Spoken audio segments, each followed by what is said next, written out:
they are moving. So hopefully that video is saved. Perceiving things in their energetic resonance, like a TV show or a song, an idea, a politician, like all of these things have an energetic resonance where you can perceive it if you're looking at it clearly and you're not attaching meaning to things like race or status or just the narrative stuff. This is more finding the truth of something, is asking what is the energetic resonance, and that's just a way to describe something. It's not like, we're just, words are just helping us convey something that it's not a word, it's it's something else. I don't really know what I'm saying. Anyway, energetic discernment is a useful concept for realigning with the higher self and retraining the conscious awareness to see and think without distortion, which is a path toward harmony and balance. Perceiving the energetic resonance as the determining factor for something's value, rather than determining its value through the concepts of duality and culture. It's asking, does this resonate with my authentic self? Does this resonate with creativity? Or does this have the energetic vibration of degradation, of enslavement, of fear? It's the willingness to look at the truth of a thing, be it a thought, a feeling, a person, a goal, a religion, a moral or political stance, to detach from the sensations and stimulations that accompany the experience of identifying as the ego self, to face the unknown, unmapped realities. It's kind of a long sentence. It's the willingness to look at the truth of a thing, be it a thought, a feeling, It's the willingness to look at the truth and detach from to detach from the sensations and stimulations that come with the experience of identifying as the ego self. So I think that what I'm trying to say here is that people are afraid that they won't have anything pleasurable, anything to live for, once they let go of these things that only come with identifying as the ego self.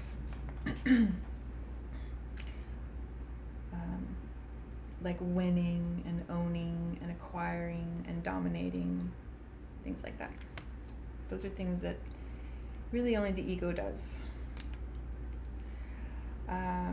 Beyond this hurdle of fear, this fear of facing the unknown, beyond this hurdle is the peacefulness and wholeness that we are seeking from our core. And perhaps it is only upon retrospect that we recognize our old securities for the entrapments they were. Perhaps only when we are outside of a cage can we perceive the cage as a trap and not as a home. So I say let people out of their cage at least long enough to look back and see it and recognize it as a cage. This is the direct experience that you've been fooled. And soon after that follows the recognition that many others have been fooled. And it gets you to start asking the question, well, how deep does it go? And so maybe you start doing some research. Hopefully you start doing some research when you ask that question. And does anyone have the answer is the question that we all come to eventually, if we don't get caught up in those cul-de-sacs and cyclones and fear porn and all that stuff. And my next question is, but what could the unveiling experience be like if the person going through this is guided by an appropriately supportive counselor of sorts? Being able to see what one's suffering has brought into their conscious awareness. From this comes the release of emotional attachment from an experience of suffering. Sometimes this is known as forgiveness. Being able to see beyond the experience of victimization as an indicator of one's worth, one's purpose, or one's destiny. And I do feel that forgiveness is something that you give to yourself. I think it's not even really, forgiveness is not even really a thing as much as it is allowing new perspectives on an experience. And we may have all kinds of reasons for being locked into the old perspective. But when we break out of that, that is the gift that we're giving to ourselves. I think I'm almost done. So yeah, bypassing the mental distortions of others. The conscious mind doesn't really want to accept things, but if we reach people emotionally to, well, not really even emotionally, it's more like letting someone feel the peace that we have through our own embodiment of that energy and through demonstrating it in our exchange with people. People that are actively seeking that peace recognize it in others. I know that I mistook some people for having it because I really, in the early part of my spiritual journey, I really bought into the kind of the airy-fairy guru type. I liked everything that they were saying, and it really took me a long time to figure out that it wasn't truth for me, a lot of it, and so I kind of had to back out because I felt like it was just another program to kind of catch the people that were going off the mainstream script of things, to catch people that were going rogue, so to speak, and to give them the sense that they were still going rogue, even though it's actually just another control system. Who's controlling it? I mean, it's the proverbial they, the overlords of the system. I'm not going to name names. That's for everybody to figure out who they want to blame, or just to come to the realization that blame is kind of a waste of energy past the point of recognizing that some dark shit's going on. And once you know, you don't hang out there in that feeling of giving that your attention and being scared and freaked out. You look at the other things that you don't know about yet. You expand your mind toward the good truth that you don't know about yet, that hasn't been shared with you from your society or even your parents or anybody. So that's what you start giving your attention to, and seeking wholeness, seeking that inner balance. That's what I was going to say, is that people that are seeking that, they recognize it in other people, and they are very receptive to whatever clue you can give them so that they can feel that too. And what a lot of spiritual teachers do is, because that just desire for a simple answer and a list of like what to do, and we're conditioned to think that that's how answers work, and it's someone else gives you instructions and then you follow those instructions. I mean, a lot of teachers are just kind of swept up into thinking they figured it all out and offering, or even selling that to people. And then there are some spiritual teachers that are just totally frauds, and they know that they're manipulating people that are looking for help and are actually trying to better themselves and protect the planet, protect animals. That there are so many virtuous energies in the New Age community. They're preyed upon because people know that when you're breaking out and you're on that early spirituality path, that you still have your programming where you want your absolute answers, you want your explanations, you want something that still kind of comforts your deeply ingrained beliefs.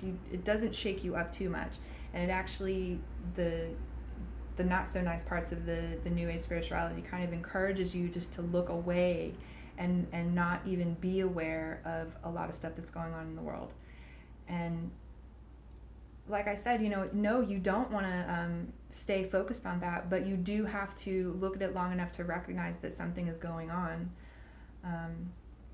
As long as you know that that energy, those type of personalities or beings or whatever you want to call it, that exists out there, that those structures and institutions are doing these things. That's all you need to know. You don't need to keep looking at that stuff over and over again. So I'm not saying that, but the new age version is just like so far extreme with the non-reaction, la la la la, like literally shutting out with fingers in the ears. One person did that to me. And I was like, wow, okay.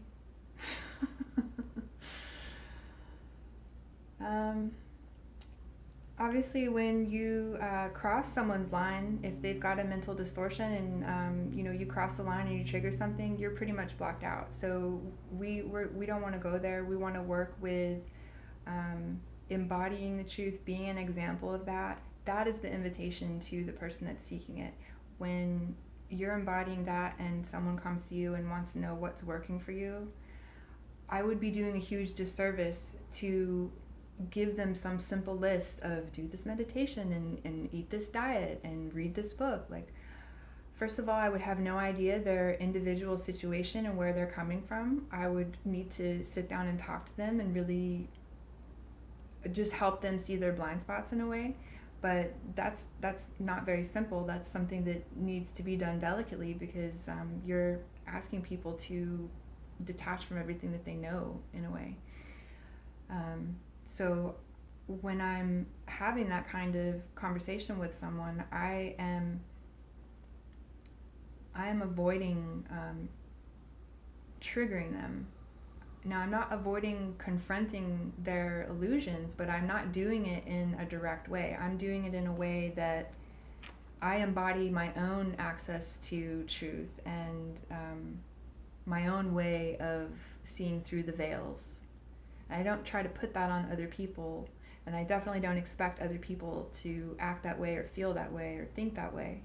But by embodying that and living in my own peace, that person can recognize that.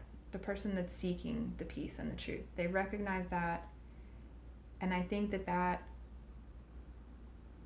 is enough to get something significant started. And when anyone does ask me, well, what is the answer? I say that, it's not just one thing, and it's a shift of perception. For me, it was very mental, but that's just because that's what my path kind of left me to clean up, was a lot of mental stuff and a lot of emotional stuff. But my blockages were mostly mental, not locked in my body, anything like that. I mean, as far as I know, that's the next point, is that it is an ongoing lifestyle, like it's a way of being. It is just a way of life. It isn't a cure that you do it and you're done and then everything's fine. It is a way of life, and maybe that sounds like a chore to some people to change and relearn new things, but when you wake up to realizing what's causing the discordance that you're sensing on the inside, when you see it for what it is and you see where it's coming from and how bombarded you are with it, you realize how much you have to pull out of the old system in order to have a whole experience, or an experience of wholeness, I should say. So hopefully this will help people that are healing arts practitioners, therapists, counselors, co-counselors, or just people that want to talk about waking up and natural health and consciousness and what we can do to help each other to build the new community that we want. And it does start with the self. It absolutely starts with the self. So if that is where your primary energy is embodying all of this higher awareness and peace, and that you're really walking in that is huge. That is a huge gift. Whether or not your job or your career is in the healing arts field or into giving to the community, I really think it's these energetic exchanges that we have just moment to moment that they're very important. There's a butterfly out the window saying hi. All right, well, I'll take that as a cue to wrap this up and fly away myself. Thanks for listening, and good luck, everybody.